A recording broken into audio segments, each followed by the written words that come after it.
In this video, I'm going to show you step by step on how to calculate gold pips on Tradingview. It's actually easy, right? So what you need to do, like the first thing you need to do is go to your projection. That is, you want to determine whether you want to buy or sell. So I'm gonna go for buy, and the reason for that is because, as you can see, it has retest, and then you are thinking the trend is gonna continue after this retest. So I'm gonna put my position here and then put my stop loss just below the retest. So as you can see, the number, it is 6.6 the stop is 6.3, and that's the number you are going to take note. That is the first number after the decimal.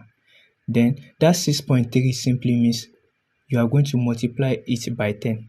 6.3 multiplied by 10 will give you 63. That simply means you are risking 63 pips on this trade. Let's assume I move it back a little bit. As you can see, it is now 4.5. 4.5 multiplied by 10 will give you 45. That simply means you are risking 45 pips. And same as take profit here. As you can see, the take profit, let's assume it is here, and as you can see 13.3. 13.3 multiplied by 10 will give you 133. That simply means your target is to get 133 pips from this trade. So just multiplying by 10 will give you the number of the pips you are risking or you are aiming to gain.